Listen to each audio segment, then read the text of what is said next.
Welcome back. माझं नाव प्रमोद रानडे आणि आज आपल्याकडे एक नवीन गेस्ट आलेले आहेत.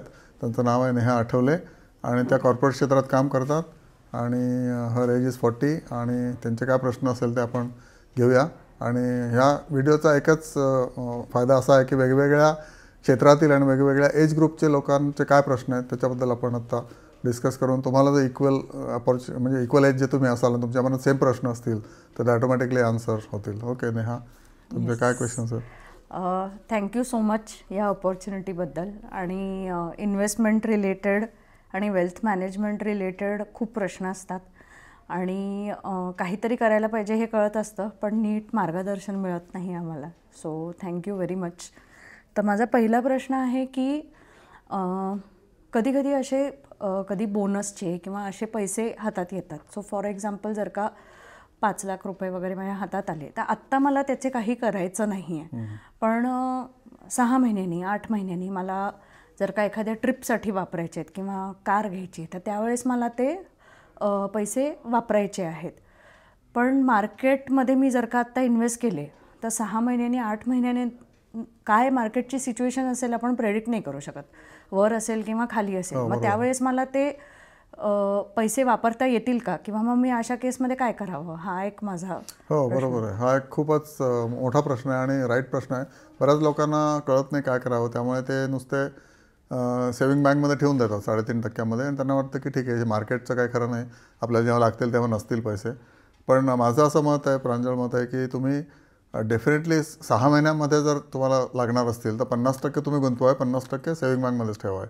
ओके. आणि 50%मध्ये कुठल्या शेअरमध्ये गुंतवाय तर ते तुम्हाला तुमचा एक्सपर्ट सांगेल की प्रत्येक वेळेला कुठला तरी शेअर बेअर मार्केटमध्ये असतोच. चांगला शेअर, अगदी टाकाऊ शेअर नाही.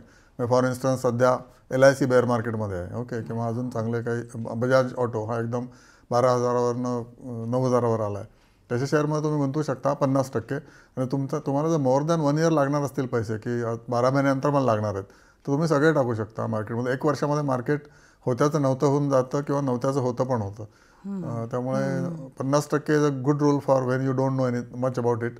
आय विल रेकमेंड की 50% स्टॉकमध्ये टाका, राईट स्टॉकमध्ये टाका. That will give 50% more return. म्हणजे तुम्ही समजा तुमच्याकडे 10 लाख आत्ता आलेत सडनली आणि तुम्ही 5 लाख मार्केटमध्ये टाकले तर त्याच्यामुळे तुम्हाला 20% रिटर्न 6 महिन्यामध्ये मिळेल. म्हणजे तुम्हाला 1 लाख एक्स्ट्रा मिळतील over what you have already 10 lakhs. 11 लाखात तुम्ही अजून जास्त मजा करू शकता. पण 1 वर्षाच्या पुढे जर तुम्हाला पाहिजे असतील पैसे तर सगळे टाका. You will get 12 lakhs. You can make 2 lakhs out on that 10 lakhs. पण माझं क्लिअर मत आहे की तुम्ही बँकेमध्ये 3.5% पैसे लिटरली कुजवता. कारण इन्फ्लेशन 7.5% दरवर्षी आहे. तुम्ही बँकेत 3.5% घेत आहे म्हणजे तुम्ही स्वतःचं नुकसान करून घेत आहे. No doubt market is uncertain, पण प्रत्येक मोमेंटला कुठला तरी शेअर प्रत्येक दिवशी बेअर मार्केटमध्ये बराच म्हणजे इग्नोर्ड शेअर असतो. 2 वर्ष त्याने काहीच नाही केलं, त्यामुळे पुढच्या 6 महिन्यात तो नक्की काहीतरी करू शकतो. मिनिमम तुम्हाला 3.5% जास्त तर रिटर्न मिळवून देऊ शकतो असं माझं. Okay, thank you. Good suggestion. आणि अजून एक असा प्रश्न होता की लॉंग टर्मचा जेव्हा आम्ही विचार करतो की आता आपल्याला अर्ली रिटायरमेंट घ्यायची आहे तर आता मी 40मध्ये आहे, अर्ली 40मध्ये. तर मला सपोज 50शीला बास करावं असं वाटलं, कारण प्रायव्हेट जॉबमध्ये असं वाटलं की आता इनफ. तर त्याच्यासाठी मला आत्ताच स्टार्ट करायला पाहिजे हे समजतं आहे की त्याच्यामध्ये. पण मग किती पैसे आपल्याला रिटायरमेंटच्या वेळेस लागतील किंवा अर्ली रिटायरमेंटचा प्लॅन करायचा असेल तर आपल्याकडे किती वेल्थ पाहिजे किंवा त्याच्यासाठी आत्ता काय स्टेप्स घ्यायला पाहिजे. तर हे असं काही लाँग टर्म प्लॅनिंग नीट केलं जात नाही. तर याच्यासाठी तुम्हाला काय वाटतं, म्हणजे काय ॲक्शन घ्यायला पाहिजे आमच्याकडनं? याचं उत्तर अगदी सोपं आहे. तुमचं मंथली बजेट करा. ओके. नंतर त्याच्यामध्ये इयरली एक्सपेन्सेस ॲड करा. आपलं मंथली एक्सपेन्सेस X असतात, इयरली Y एक्सपेन्सेस असतात किंवा वेगळे वेगळे की तुमची काय मेंटेनन्स द्यायचा असतो, इयरली द्यायचा असतो, पॉलिसी इयरली भरायची असते तर तो वेगळा करा. मंथली बजेट करा. ते दोन्ही मिळून ॲड करा की आपला इयरली एक्सपेन्स किती आहे. ओके. पुढच्या वर्षी त्याच्या एक्सपेन्सला गुणिले 7.5% गुणा की पुढच्या वर्षी आपल्याला 7.5% इन्फ्लेशन मिनिमम असतंच, तेवढे गुणा आणि असं करत जा एक्सेल शीटवर. आणि then you will come to know की आपला त्यावेळेला एक्सपेन्स किती असणार आहे. ओके. 10 वर्षांनी. ओके. तर टिपिकली 7.5ने तुम्ही जर गुणत गेलात तर that expense let's say 1 lakh expense will be typically 4 lakhs expense that point of time per month. Okay. आणि इन्फ्लेशन इंडेक्स जे पब्लिश केलं आहे गव्हर्नमेंटनी, गुगलवर आहे, तर टिपिकली दर 20 वर्षामध्ये किंवा 25 वर्षामध्ये 4 पट महागाई झाले. If you want to quit the job पुढच्या 10 वर्षामध्ये, आता तुमचा गोल्डन पिरियड आहे. 40 to 50 is the best time to multiply your money like rocket. आता तुम्ही मॅक्सिमम जेवढे घालाल पैसे, आणि तुमचे जुने पण आहेत ते जुन्याला हायर मल्टिप्लायर येतो, कारण कंपाऊंडिंग आहे. जुने काय तुम्ही ऑलरेडी 25 वर्षापासून गुंतवले असतील तर त्याचे आता जर 25 लाख असतील तर तुझे 2 कोटी होतील ॲट द एज ऑफ 50. पण आता जे तुम्ही घालाल त्याचे पण वाढतील, नो डाऊट. पण आत्ताचा गोल्डन पिरियड आहे 40 to 50. And this I am telling from my experience कि suddenly I found myself to be so rich कि अरे ये कैसा हो गया था, because I invested more at the right time and kept sitting on that, not done any wild expenses at the wrong time. Now I can do wild expenses.